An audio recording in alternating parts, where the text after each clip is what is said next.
ঘটনাটা ঘটছে এটা আপনার ধরেন 8:30 পৌনে 9টার দিকে। আমি বাসায়, আজকে আমার মামলার তারিখ ছিল, আসে দেরি হয়ে গেছে, বাসায় ছিলাম। বাসায় থেকে আমাকে চৌকিদার ডাকছে, এই ঘটনা ঘটছে। তারপর আমি এখানে আসছি, আসার পরে মূলত এখানে কেউই বুঝতে পারেনি কি ঘটনা, কাটতে কে মারলো, কি এই সেই। দুই পক্ষেরই লোকজন হার্ডওয়্যার নিয়ে আসে, আপনার হন্ড নিয়ে এসে হামলা করছে। হামলা করার পরে ওই মিজান মানে মমূর্ষ অবস্থায় ওকে হাসপাতাল নিয়ে গেছে। আর একজন এখানে আছে, আমরা শুনতেছি যে আর একজন আছে। লোকজন মানে ভয়ে ভীতিতে যে প্রশাসন আসলে আবার কি কয় না কয় এই সেই, ওই জন্য খুলে দেখা হলো সে ও তো আহত। এখন যে আহত হয়েছে, যেটা আমি নিজেও চিনি না, ওকে জানি না, লোক মুখে শুনতেছি ওর নাম হলো লেদো। মানে এরা বলতেছে, আরো যারা চেনে তারা বলতেছে যে পক্ষ মিজানকে মারতে আসছে ওই পক্ষের লোক। আমরা জানতে পারছি যে মিজান আসলে আহত না নিহত। আমরা নিহতর খবরটা পাইছি, আপনি এই বিষয়ে কি জানেন?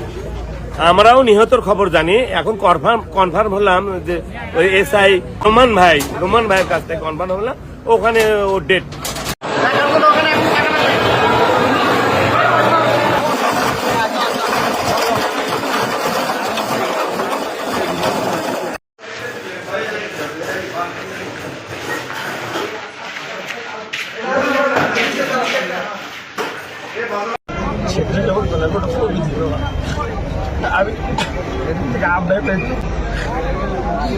আমার ভাই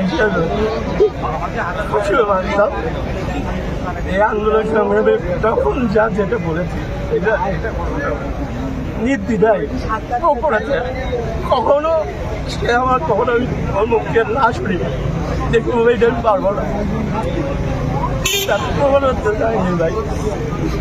আমি আপনাকে যেটা আশা করছি প্রশাসনের কাছে এই কুলাঙ্গারদের দৃষ্টান্তের বলে শান্তি চাই এবং সর্বোচ্চ শান্তি চাই, সর্বোচ্চ শান্তি চাই।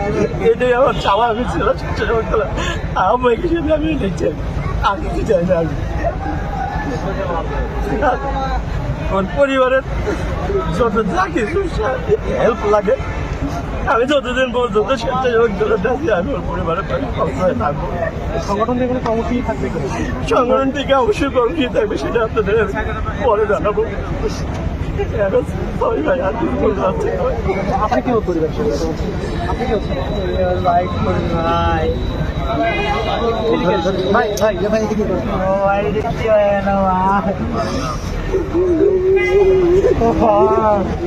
আমি বাইরের দিনে বাসা দিচ্ছি ভাই, বাইরে আমি চালাতে পারলাম না ভাই, বাইরের দিনে আমি বাসা দিচ্ছি ভাই, বাইরের দিনে আমি বাসা দিচ্ছি, আমি বাইরে চালাতে পারলাম না ভাই,